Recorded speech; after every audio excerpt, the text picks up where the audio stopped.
hours a day you waste or how many hours a week you waste. And the classic answer is something like 4 to 6 hours a day. You know, inefficient studying, watching things on YouTube that not only do you not want to watch, that you don't even care about, that make you feel horrible about watching after you're done. And so if your life isn't everything it could be, you would ask yourself, well, what would happen if you just stopped wasting the opportunities that are in front of you? I should lose weight. I should work out. I should work harder. And then you know what? People don't do their shoulds. They get mad at themselves. And suddenly the thing you said should happen has to happen. That's when human beings change. Let's make it happen right now. Me and you, let's make it happen right now. Me and you, because you're smart enough. Progress has been made, but you got to keep on working. It's like God. You can't find the illusion that we have made it. No, let me tell you something. You got to keep on working. And we're going to make it happen, my man. Hey, sister, we're going to make it happen, but you got to get out your comfort zone. Because the next time you get an opportunity, you got to be ready. Because we're turning dreams into reality. Just start working at it just a little bit, but do find out what your work is and hold on to it and don't let your dream go. Don't let it go. Unless you've made some major mistakes in life, you haven't started living yet. So a lot of people, if you've never made any major blunders, made some major mistakes, lost some serious money, taken some serious risks, you haven't started living yet. Going through life quietly, tiptoeing safely to an early grave? No, no, no, no. You got to take some chances. You want to bring some adventure to your life.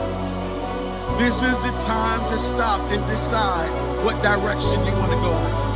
One of the best things you can do in your life is to change.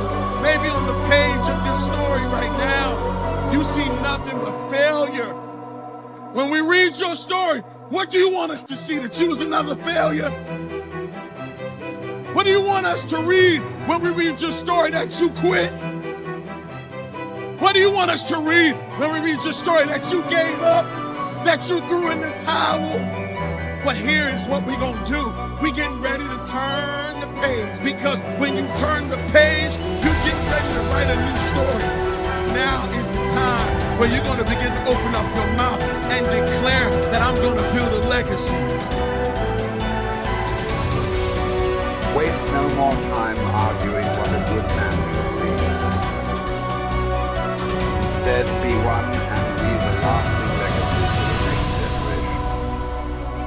This legacy should not be measured in material wealth, but rather in the strength of character and faith that you pass on.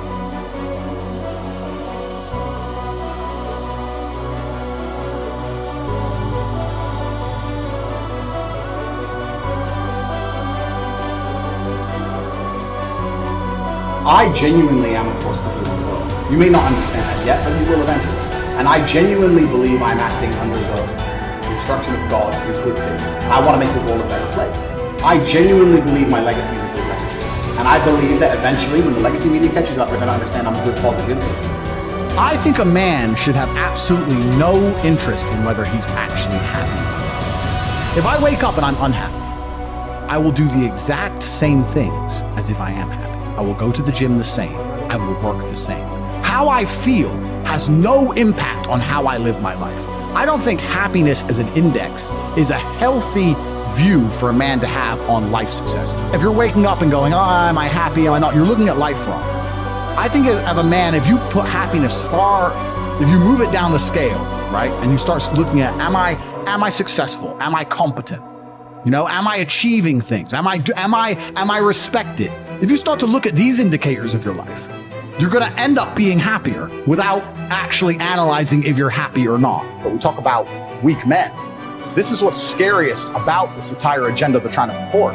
Because their ideas, like the feminist idea and like the mainstream idea and like Logan Paul's ideas, all their ideals is if we weaken men, then if they become weak enough, they'll no longer be a threat. And I argue that point absolutely. I think the most dangerous men on earth are the weak men. I think inside of every single man, we're born with a fire inside of us that we do not control can destroy ourselves and other people.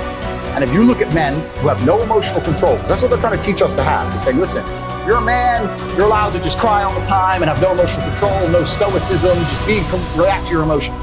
Do you know what happens when you tell men to just react to their emotions? Anger. You have school shootings, you have rape, You have violence. That's what happens when you tell men to have no emotional control. These school shooters are kids with no emotional control. Rapists are men with no emotional control. Violence and the bullshit you see on the street are men with no emotional control. Telling men to not be stoic is going to create a breed of violent young men who have no emotional control, can't control their emotions, and act out on them. That is absolutely not more dangerous to society than me coming along and saying, listen, I don't give a how you feel, young man. It doesn't matter how you feel. You have duties and you have responsibilities as an adult. You must comply and act a certain way regardless of how you feel. That is better for society as a whole, especially as I'm only teaching the tenets of, listen, go to the gym anyway. It doesn't matter. Don't feel like it. Go anyway. Listen, your girlfriend left you. Your heart's broken. You're not allowed to stalk her. She doesn't want you. Get the over it. What I'm saying is good for the world. They're saying, no, act out your emotions. Cool, you're creating stalkers, rapists, and school shooters. These people are fucking dangerous. Knowing yourself is the beginning of all wisdom. Simplify your life. Don't waste the years struggling for things that are unimportant. Don't burden yourself with possessions. Keep your needs and wants simple and enjoy what you have. Don't destroy your peace of mind by looking back, worrying about the past. Live in the present. Simplify. Our life is what our thoughts make it. Do every act of your life as if it were your last. In a word, your life is short. You must make the most of the present with the aid of reason and justice, since it is possible that you may be quitting life at this very moment. Govern every act and thought accordingly. Adapt yourself to the life you have been given and truly love the people with whom destiny has surrounded you. If you accomplish something good with hard work, the labor passes quickly, but the good endures. If you do something shameful in pursuit of pleasure, the pleasure passes quickly, but the shame endures. A musician must make music, an artist must paint, a poet must write, if he is to be ultimately at peace with himself. What a man can be, he must be. I will keep constant watch over myself, and most usefully, will put each day up for review. For this is what makes us evil, that none of us looks back upon our own lives. We reflect upon only that which we are about to do, and yet our plans for the future descend from the past. Excellence is never an accident. It is always the result of high intention, sincere effort, and intelligent execution. It represents the wise choice of many alternatives. Choice, not chance, determines your destiny. All human beings seek the happy life, but many confuse the means. For example, wealth and status, with that life itself. This misguided focus on the means to a good life makes people get further from the happy life. The really worthwhile things are the virtuous activities that make up the happy life, not the external means that may seem to produce it. Mark how fleeting and paltry is the estate of man. Yesterday in embryo, tomorrow a mummy or ashes.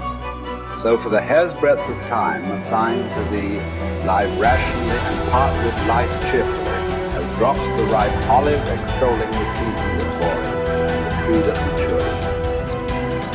Spend your brief moment according to nature's law, and serenely greet the journey's end as an olive falls, when it is ripe, blessing the branch that bare it, and giving thanks to the tree that gave it life.